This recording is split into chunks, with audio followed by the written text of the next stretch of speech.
All right. Hey.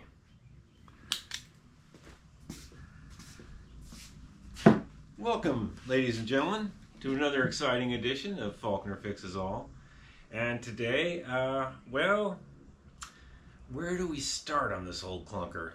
It has quite a story behind it, and I'll break it down to you as we do a quick overview of what's going to happen. And right now, I don't really know what to do. It's got some missing spokes. The forks are badly bent. It is from the 30s. I know it's from the 30s. It just is because it has skip link. And in the back tire was this red rubber stuff. And whenever you see this red rubber, whenever you see that red rubber rim liner, obviously this one has seen better days. Pre-World War II. Not to say that they didn't have red rubber liners laying around after World War II, but they mainly used it pre-World War II, and then they figured out how to put hardeners in the rubber, and that's what made it black. Anyway, so yeah, this one's got red rubber liners in the back. You can see some of it hanging out here. Yeah, it's old. That's the wrong kickstand. I believe this is an S2 Schwinn rim. Pretty sure. It does not match the front. And if you get some of that silver paint off, I'm pretty sure it will be white with a blue stripe. It really looks like a Schwinn S2. New departure hub, which means the brakes don't work. Deep dish front rim, painted the same silver color with 2 broken spokes. I just put about 10 pounds of air in this just to see if this tube is okay. Bearings seem okay. Forks are bent pretty badly. That's nothing I can't deal with, but the truss rods have to come off, and you turn the bike upside down, or you can take the fork out and put it in a vise, but I think we're going to turn the bike upside down with the truss rods off and the front wheel off, and you put this in the front fork, and you put a big bar on it, and you bend it back. I could probably ride it just to see if it's okay, but we know it's not okay, so why even do that? But I might. I don't know the year. It's an Aggie's Wolf. Montag Aggie, proprietor in Richmond, Virginia. I looked online, and the other tags that don't have this orange glob on them do say Richmond, Virginia. And there is some history. There's a bike shop up there in Richmond, Aggie's Bike Shop. I don't know. I don't know if this was made at that shop. I have no idea. It's one of those bicycle boom things, like in the 1890s they had a bicycle boom, and in the after the war they had a bicycle boom because no one could afford gas. Hence all those whizzer motorbikes and stuff. And then after the movie Breaking Away in the 70s, they had another 10-speed bicycle boom. I think this one was kind of before that, just like a kid's cruiser during the Depression. Kids' bikes. The only people that could afford brand new bikes during the Depression were rich kids. So this is obviously pretty short from here to here, and there's not much leg extension. I just tried to loosen this bolt up. No way. That's a torch. And to get some extension. But right now, and the chain, oh God, it looks like somebody, I don't know what they were doing with the chain, but that is some gooey stuff. Kids back in the day, when you get an old bike that's all rusty and you start cleaning on it, this area is always really clean in there in the frame. Super clean, because kids would turn their bike upside down and just start spraying for days and dripping oil on stuff. That's what kids did. I did it. I remember doing it. You turn your bike upside down on the lawn and you drip 3-in-1 oil all over it and pedal it, and look, I'm working on it. Yeah, okay. So at one point this might have been yard art. I'm not sure. This looks pretty fresh. These look pretty fresh. Even these stays don't really look like 30s to me. Definitely not that bolt. Front fender's missing. The rest looks like 30s. Maybe these pedals a little newer. They are decent quality though, with their nice rubber. This is still loose. Looks like it's okay for now. That chain is really nasty. Oh my god. I can't even find the master link on that. It is so gooey. I think what we're gonna do, and this fastener here is newer. And this kickstand is the wrong one too. That's a newer fastener in there. Somebody hooked it up a few years ago. Broke a few spokes. I don't know if bikes could talk. These bars are down a little bit. I think the first thing we're going to do is see if these bars loosen up. And just make this right. You know, bring these up a little. And then we'll see if we can get this bolt undone. I know that's frozen. And if that doesn't work, we'll go to the back wheel, take it off, put a rim liner and tube in here. And then we'll just, you know, forge that into the next video. And I will ride this even with bent forks because, you know, this is a piece of history, man. This is pretty cool. Oh, and this is really tight because the fork is bent. It messed with the clearances here and made things tight. So that's a problem. So the truss rods didn't do truss rod things. The truss rods are supposed to prevent this from happening. But when you hit something so hard that you break two spokes, then the truss rods don't do their job. There's a large B in here. Okay, that's okay. Just don't mess with me. I won't mess with you. Okay, so we're gonna get into this. I'm done with these rails. Thank goodness we're done. Look at the detail on this one I had to make. Oh man. Yeah, they're done. I gotta bring them to the powder coater, but yeah, we're done. We're done with that big job. So now it's on to fun stuff. So thanks for joining me today, ladies and gentlemen. And let's get to it. Let's take this back wheel off. And no. Let's follow through. We said we were gonna see if this pinch bolt works. It's probably frozen. Like I said earlier, the other day at that other video, when you have a bike from the 30s, you'll find bikes from the 30s that haven't ridden in a while. There's a fair amount of torch work. All right, so we're gonna see if this little devil right here. That's 9/16, huh? That's kind of loose. Wow, is that a rounded off 9/16? What is the deal there? Interesting. Wow, it doesn't look rounded off. Is that someone jammed a 14 millimeter in there? We got to get a 14. This is not a 9/16, folks. Bikes could talk. Yeah, that's a 14. Wow, what is going on? Is this a half inch here? No, that's a half inch there. Okay, somebody jammed a metric nut in here is all I can. Let's spray some stuff on there, eh? I have a bad feeling about this. I have a bad feeling about it, folks.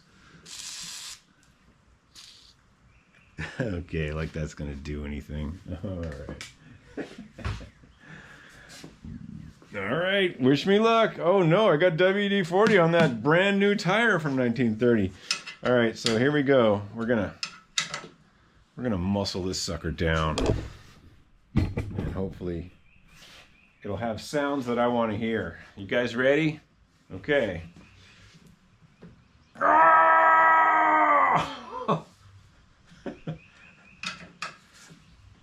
Okay, let's work it back and forth. Oh man. Woo! Let's take a wire brush and get the back of that thread. I'll show you what I'm talking about. Obviously you can't wire brush the thread when it's inside there, but you can get that little part there, all right? And that might be the difference between breaking out the torch or not.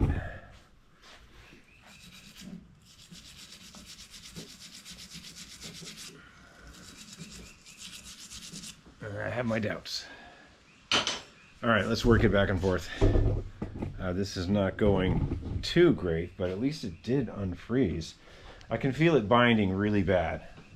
So We'll get this bolt out all the way, I think, and look at it very carefully, and see if it is a metric bolt somebody jacked in there. I have a bad feeling about it.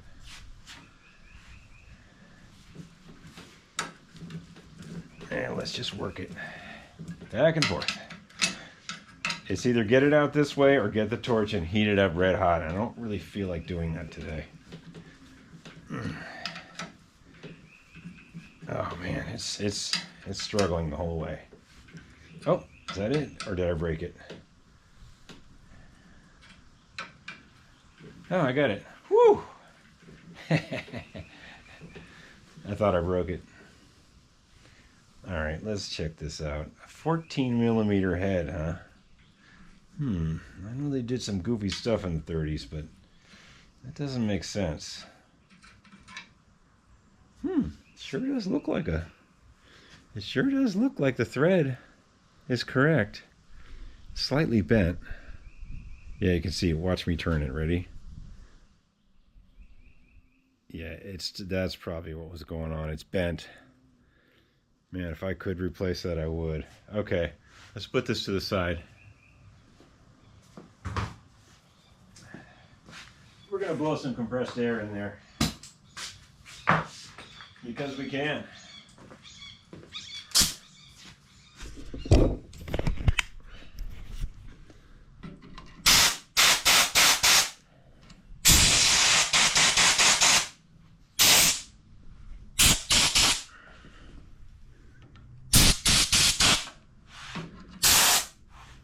Interesting. That doesn't look too bad. Okay, I think what we're going to do is get a 3/8 fine tap. And I'm pretty sure this bolt is just a weird one.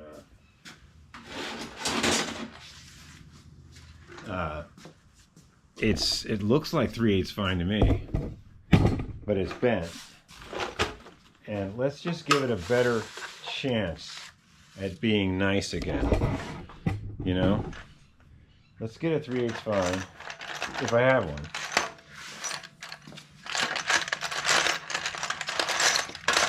Oh, is that it? Man, that sure does look close. I think that's 7/16 fine.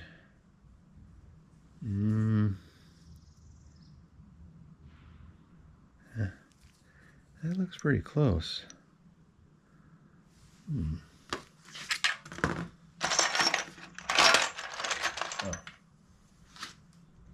I think it's this one.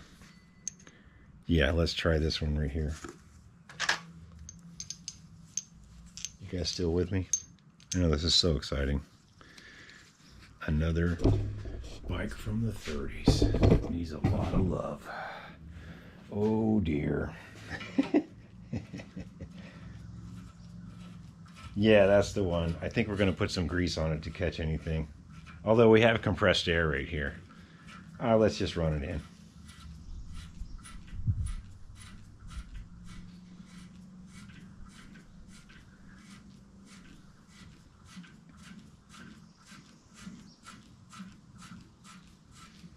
Yeah, we're not in the living room. It's okay. We're out in the garage. A few metal chips isn't going to be the end of the world out here. You should have seen the metal chips after I was done drilling these rails. Oh my goodness. Maybe you question life.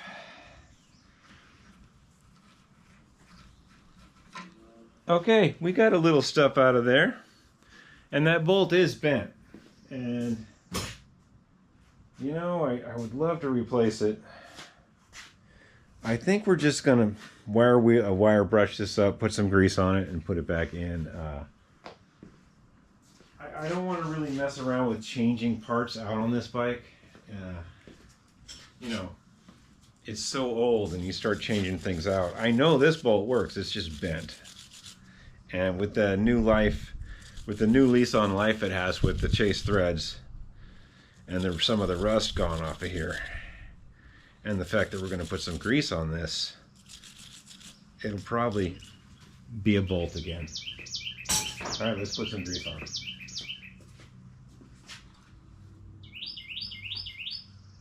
Okay, we got some grease It's on there. It's in the movie. Yes, this bolt is bent.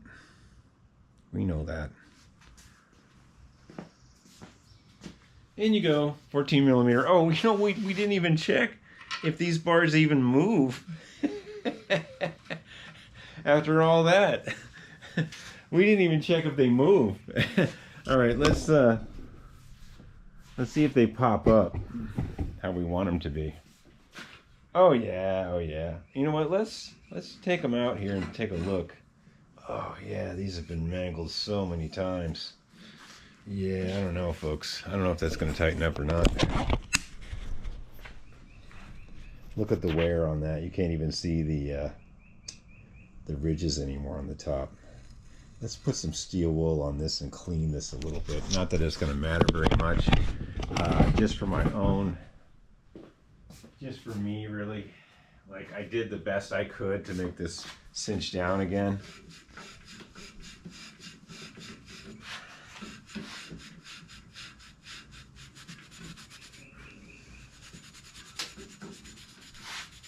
Maybe. Yeah, there's some wear on the top here.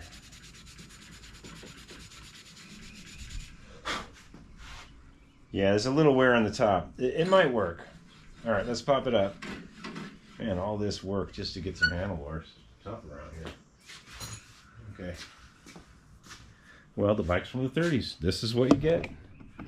This is what you get when something's been sitting this long. There's always a reason. It was yard art, or abandoned, or some kids put the wrong bolts in, or...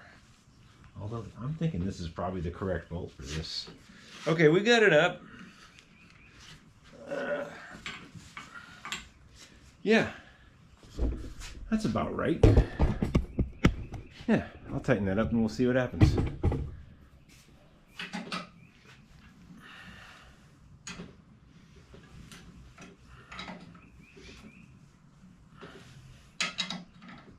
I don't want to go towards myself.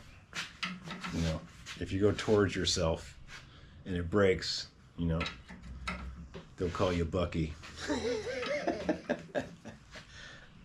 Or Snaggletooth. Yeah, I don't want to be a Snaggletooth. Okay. It's about as tight as it was earlier. These are a little off on the ridge line. I think I'm going to let it go for now. They're a little, that ridge is showing. I'm going to let it go for now. Look at the basket that was on there. Probably rubbed against here too. Looks like somebody got pretty excited with some orange paint. It's on the tire, it's on the truss rod, and it's on the emblem. I don't know what they were doing. Alright, so while we're at it, let's see if the stem bolt is going to be loose. And if it is, that would be really nice. It's 1/2 inch. Yeah, I got a 1/2 inch wrench in my pocket. Okay, so right now we're gonna see if this bolt right here is loose. And that's a negative.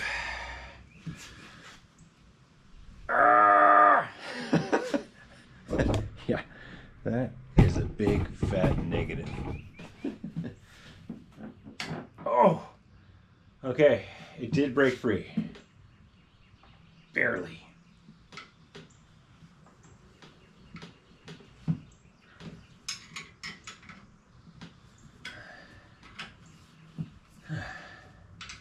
Wow, I would be very surprised if this stem wasn't completely frozen in here.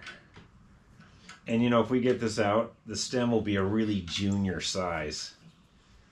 Because it's kind of a junior bike. The stem's only going to be about that big when we get it out of it, if it comes out. You guys are going to laugh. Yeah, we'll give you a big adjustment on that. About 3/4 of an inch. Okay, bronze hammer, good. All right, let's hold the tire in my legs and see what happens here. Oh yeah, I can't believe it. That is actually very good. What that means is we can take this all apart and put the forks in the vise or replace the forks or whatever we need to do. That's actually a very good thing. surprising, actually. It's actually a very surprising thing. And it's probably bent in the forks too. Because whatever hit this took, the human body that was on this bike also impacted the stem and bars. So sometimes when the forks are bent like that, this also bends a little bit up here. I think I spoke too soon.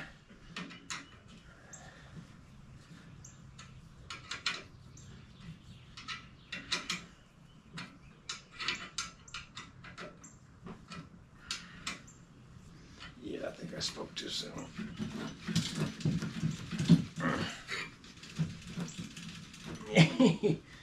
Yeah. Let's pop that down. Dude. I think I spoke too soon, folks. The pinch bolt.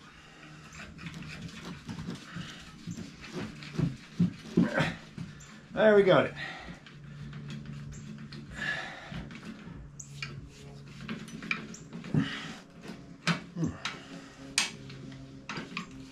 Look at that.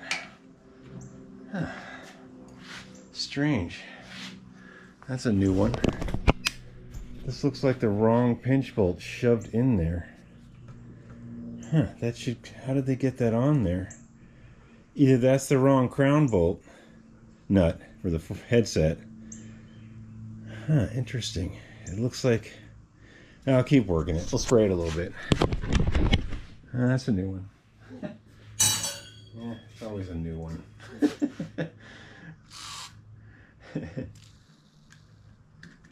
Just generic spray, see? Okay, let's work it. Let's get this out of here. I'm tired of messing around, making me look bad. All right.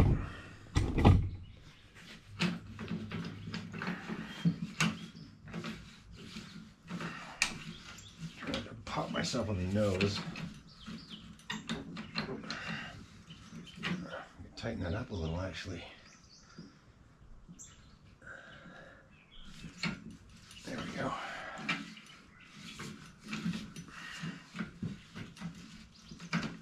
So close.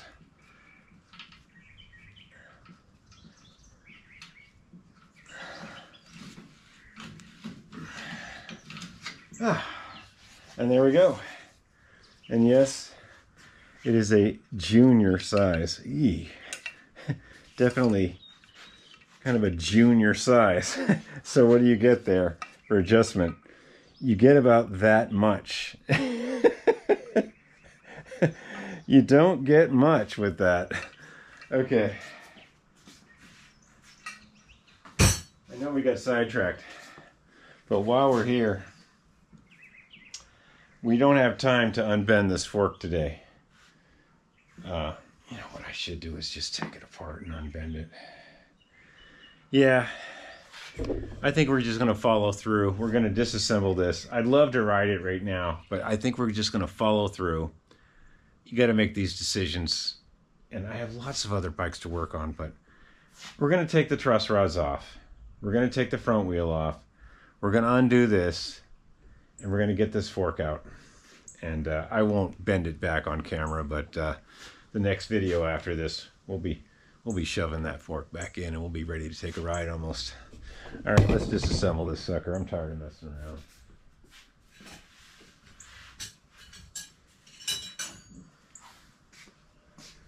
All right, this 30 millimeter. Oh, look. It's a Park HCW7 32 millimeter, 30 millimeter. In decent shape. Look at that. And here's a Park Tool HCW8 33 millimeter, 34. That won't fit that, but this 30 and on this one will. Aren't these nice? Man, if you could trade these to somebody for another wrench that fits Schwinn, I mean, they need to be cleaned up. But you'd be doing really good to trade these two valuable wrenches for an obsolete Schwinn wrench. Yeah. Let's make sure this 30 millimeter works, huh? Here's the 30 end right here, 30 millimeter. Always working the angles. Oh, yeah. Look at that.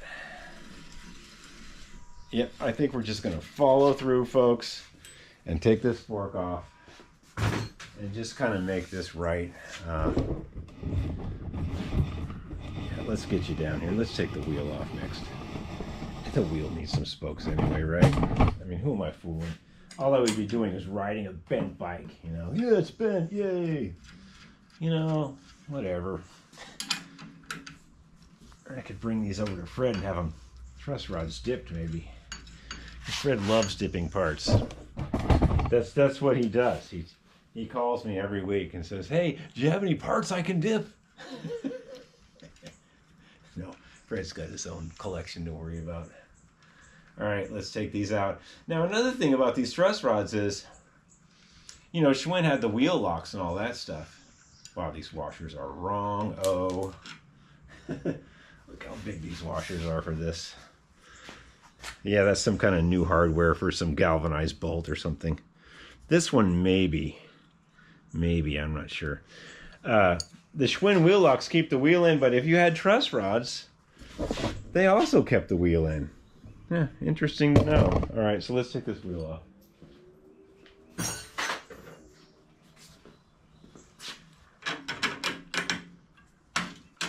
Boom, see ya. Bob's your uncle. All right, let's just check the condition of these bearings. Not too bad. And the wheel is, actually the wheel could be trued up if it had spokes in it. Yeah, that's a decent wheel, even though it's sprayed silver. Let's put that to the side for a minute. And what is this? A Fisk Deluxe. Made in USA. 26 by 2.125. Inflate to 22 to 38 pounds, 35 pounds. Definitely is a Fisk Deluxe. I guess they put the name on one side only for cheapness. Yeah, there's only a name on one side. Huh. Yeah, that's cool. Oh, nylon. Yeah, I don't know. This might be from the 30s. I don't think so. Cool. I mean, it's still a decent bald tire from the 40s, I guess. All right, let's take this off. Let's pop you back up. I know this is getting long in the tooth, but we're going to follow through, and we're going to straighten this fork. And let's take this truss rod holder off. Wow, this bike is gross. It's dirty. There's a washer. Wow, it still has the, at least that's in good shape. Still had those little peg there. Oh, what's left of it. Yeah, that's actually still in good shape. All right, so let's take this off. And I wonder if these could clean up. Somebody sprayed them with silver, obviously. That seemed to be the thing back in the day. These need to be straightened. These are bent because someone used the wrong washers. They're bent pretty badly. Still usable though. I can straighten this. I can clean off the silver gunk. And we'll put this to the side for now. Alright, let's see how bad these bearings are, eh? I don't have a good feeling about it.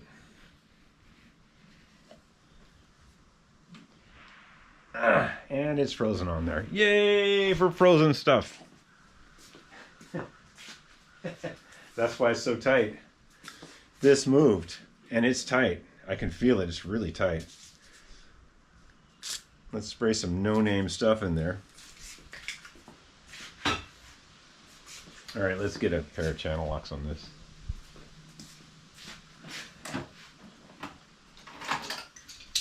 Now I have races for Schwinns, but I don't have these.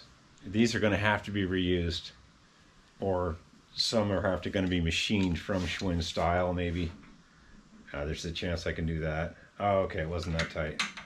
Good.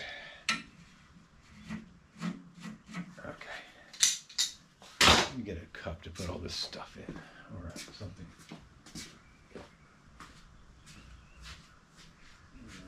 There we go. Put all this stuff in here. You guys still here? All right.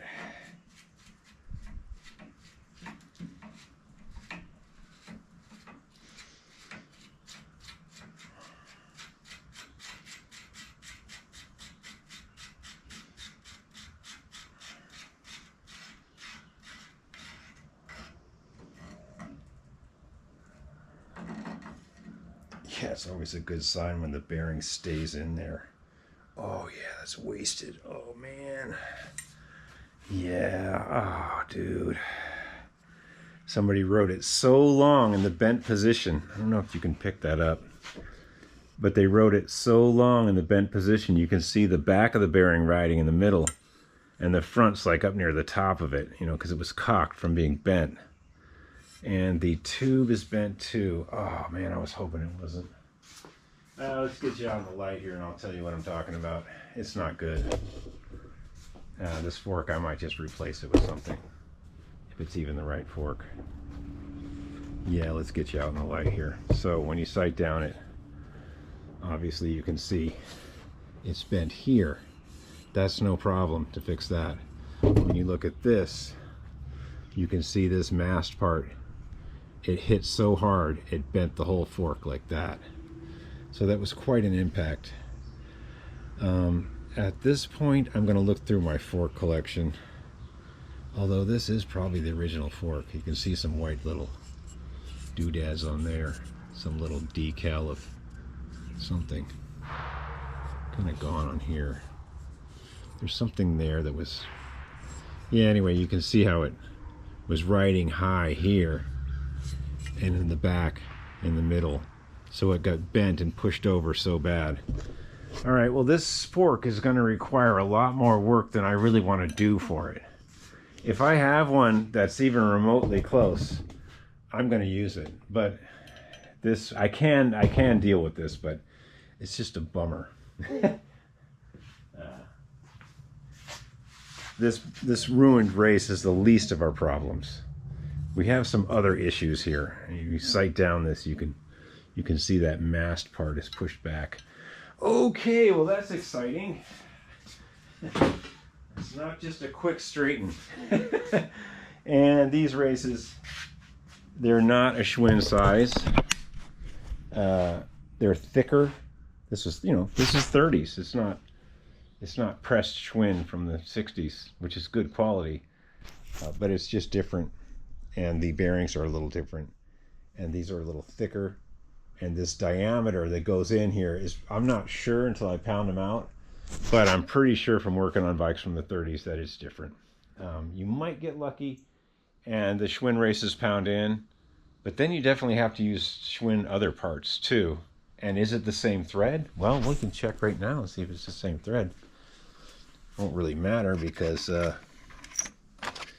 we're not going to use a Schwinn fork, but let's just thread a nut on here. This is obviously Schwinn, and we'll see if it threads on. It won't really matter actually, but let's just see if it's similar. Oh, okay. All right, well that means the adjuster and bolt are the same. Oh, this is loose already. Wow. Let's take that out in the sun and really look at it. Yeah. All right, let's go out here.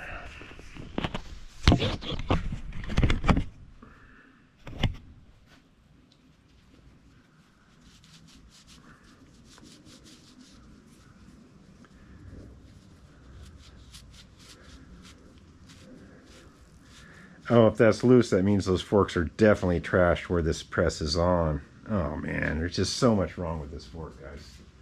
So much wrong.